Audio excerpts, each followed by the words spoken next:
Medical testimony on alcohol.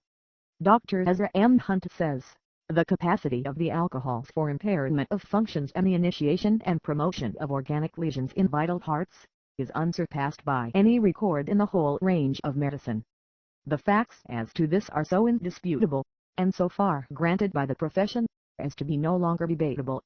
Changes in stomach and liver, in kidneys and lungs, in the blood vessels to the minutest capillary, and in the blood to the smallest red and white blood disc, disturbances of secretion, fibroid and fatty degenerations in almost every organ, impairment of muscular power, impressions so profound on both nervous systems as to be often toxic. These, and such as these, are the oft manifested results.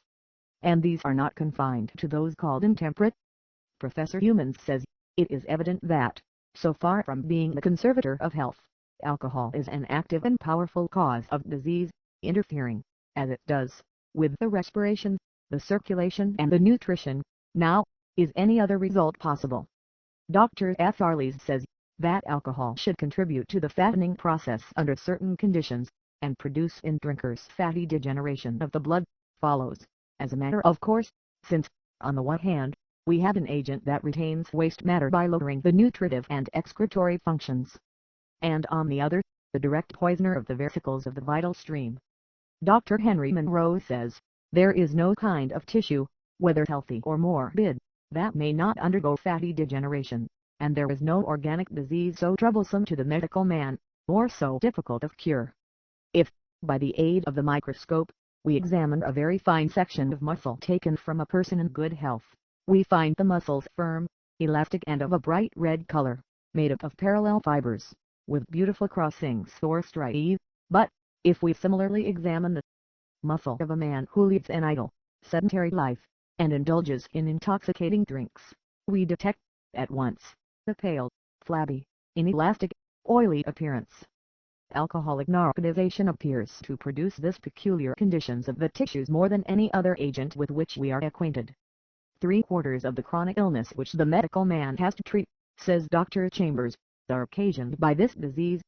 The eminent French analytical chemist, Lecanu, found as much as 117 parts of fat in 1,000 parts of a drunkard's blood, the highest estimate of the quantity in health being 8 1/4 parts, while the ordinary quantity is not more than 2 or 3 parts, so that the blood of the drunkard contains 40 times in excess of the ordinary quantity.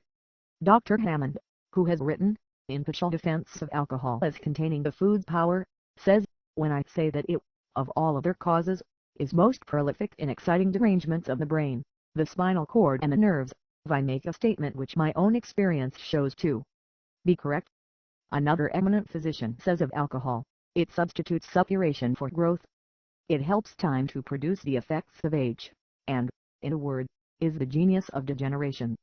Dr. Monroe, from whom alcohol, taken in small quantities, or largely diluted, as in the form of beer, causes the stomach gradually to lose its tone, and makes it dependent upon artificial stimulus.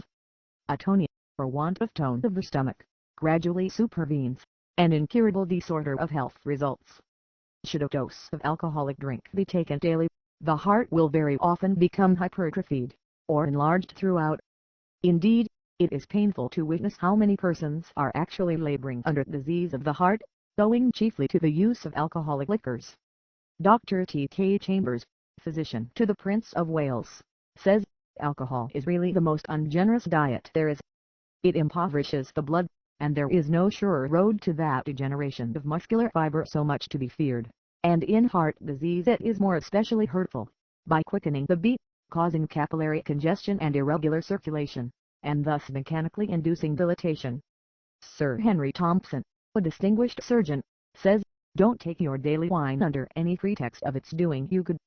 Take it frankly as a luxury, one which must be paid for, by some persons very lightly, by some at a high price, but always to be paid for, and, mostly, some loss of health, or of mental power, or of calmness of temper, or of judgment, is the price. Dr. Charles Jewett says, the late Professor Parkes, of England, in his great work on hygiene, has effectually disposed of the notion, long and very generally entertained, that alcohol is a valuable prophylactic where a bad climate, bad water and other conditions unfavorable to health, exist, and an unfortunate experiment.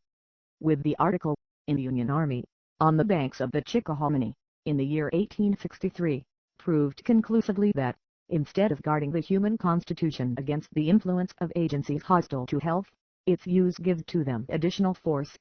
The medical history of the British Army in India teaches the same lesson. But why present farther testimony? Is not the evidence complete? To the man who values good health, who would not lay the foundation for disease and suffering in his later years, we need not offer a single additional argument in favor of entire abstinence from alcoholic drinks. He will eschew them as poisons.